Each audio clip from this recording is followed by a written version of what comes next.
Alors ça, ces petites sucettes de chocolat et de guimauve. Ah, il y a des pâtes de fruits. J'aime particulièrement les pâtes de fruits. Karine a 36 ans. Comme 8 Français sur 10, elle raffole des confiseries. Pâtes de fruits, guimauve, caramel, sucettes. En moyenne, chaque Français consomme près de 4 kilos de bonbons par an. Les artisans confiseurs se font de plus en plus rares. Aujourd'hui, la plupart des bonbons sont fabriqués de façon industrielle. 80% sont vendus en grande surface. Le problème, c'est qu'en plus du sucre, ils contiennent souvent de la gélatine de porc, ainsi que de nombreux conservateurs, colorants et arômes artificiels. Des composants chimiques qui peuvent parfois provoquer des allergies. Pour être sûre de manger de bons bonbons, Karine a trouvé la solution. Elle va apprendre à les faire elle-même. Bien, nous arrivons chez l'artisan pâtissier chocolatier qui donne donc les cours qui vont me permettre de pouvoir découvrir les vraies techniques de la confiserie pour pouvoir ensuite les faire moi-même. Vincent est artisan chocolatier. Chaque samedi, il propose des stages de pâtisserie-confiserie dans son labo-école à Nantes. Au programme aujourd'hui, pâtes de fruits, caramel, sucettes et berlingots. On incorpore le sucre et la pectine. Comme Karine, tous ces amateurs de cuisine ont une bonne raison d'apprendre à faire leurs propres bonbons. Je suis gourmande. Mon mari cuisine beaucoup tout ce qui est salé, donc moi j'avais envie aussi de m'y mettre, mais pourquoi pas m'approprier le sucré dans ces cas-là pour faire des confiseries à mes enfants. C'est le côté ludique, en fait, je vais apprécier de faire mes petits bonbons. Pour faire ces petits bonbons, la première règle, c'est de se familiariser avec le sucre sous toutes ses formes. Le caramel, en fait, c'est un sucre qui est tiré du blé. Voilà. Et donc, il y a une texture très fileuse. Voilà, qui va donner en fait du moelleux et qui a un pouvoir sucrant un tout petit peu inférieur au sucre saccharose. Donc là, on met 150 g d'eau. Deuxième règle d'or, avoir le bon matériel. Une balance très précise pour peser les ingrédients au gramme près. 106, on n'arrive pas à monter. Oui, mais c'est normal, parce que là, on est en train d'enlever l'humidité. Ah oui, d'accord. Voilà. Mais aussi et surtout ce petit engin appelé thermosonde et qui permet de cuire le sucre au degré près. La base pour la confiserie, c'est la cuisson du sucre. Toute la confiserie a un élément identique, c'est le sucre. Sucre, glucose, sous toutes les formes qu'il peut avoir, miel, mais on part sur du sucre. Et donc ce qui va différencier surtout, c'est la cuisson. Donc plus on monte en température, plus on a quelque chose de dur. Et par contre, plus on descend aux alentours de 100-120 degrés, on a quelque chose de mou. J'adore.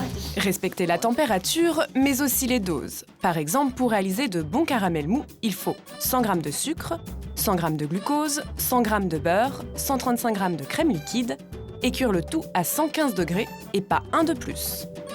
Après la cuisson, le façonnage, le malaxage et la découpe, place à la dégustation.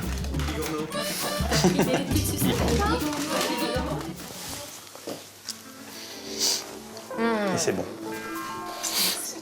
Et ça, c'est le plus clair des trois? Non. On est loin Ah oui, Du truc... du pas bon du supermarché, quoi. 3 heures de confiserie pour 65 €. À la fin du stage, Karine est enchantée. C'est relativement simple. Encore une fois, je vais certainement rater 2 ou 3 fois chez moi avant de réussir. Mais je persévérerai pour réussir à avoir un résultat sympa et faire ça avec ma fille. Ça, j'ai vraiment envie de lui faire connaître ça. Vraiment. Karine va-t-elle réussir à enseigner l'art de la confiserie à sa fille? Pour Claudia, 31 ans, le sucre n'a plus aucun secret. Cela fait 15 ans qu'elle réalise et invente ses propres bonbons, à force de patience et de détermination. Trouver des livres de recettes de bonbons, c'est pas une chose facile. J'ai pas mal bataillé, galéré, mais j'y suis quand même arrivée. Claudia possède aujourd'hui une dizaine de livres de confiserie. Elle tient aussi son propre blog. Elle y partage quelques recettes, astuces et conseils personnels. Je m'inspire un petit peu de recettes, je pars d'une base et puis après j'améliore, je peaufine avec les connaissances que je peux avoir. Cet après-midi, Claudia reçoit des amis. Elle a décidé de leur préparer 3 de ses spécialités. Des caramels au chocolat à sa façon. Quand le temps est humide, pluvieux, en fait, on cuit les caramels un tout petit peu plus, 2 degrés de plus à peu près, pour éviter qu'ils soient trop collants. De la guimauve à la fraise et à l'abricot, pour elle, la clé du succès, c'est d'être précis, rigoureux, bien respecter la recette, les températures, le poids des ingrédients. Et enfin, sa dernière création, des bonbons gélifiés à l'algue marine appelés agar-agar. Une alternative à la gélatine de porc, le résultat paraît appétissant. Je suis très contente. Le premier essai que j'avais fait, les bonbons étaient trop durs en fait.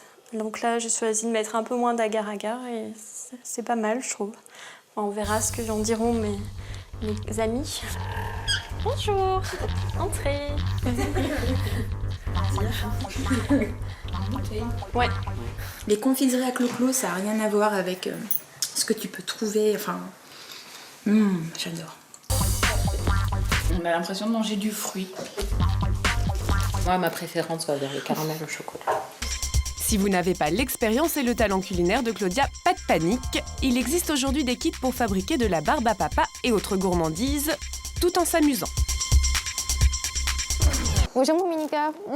Pour Karine, notre apprentie pâtissière, pas de kit. Elle est capable désormais de faire des bonbons toute seule et c'est sa fille Eugénie qui va en profiter. Devant elle, tout le nécessaire pour réaliser de bonnes pâtes de fruits. De la compote de pommes, du coulis de framboise, du sucre cristal, du glucose, de la pectine et de l'acide citrique.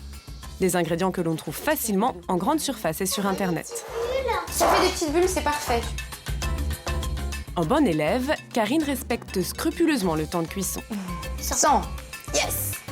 Jusqu'à présent, tout va bien. Le mélange a l'air réussi. Le moment de vérité.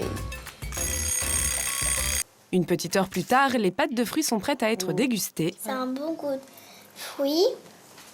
Il y a beaucoup de sucre. Bah oui, tu me donnes les mini-mots. Et c'est bon.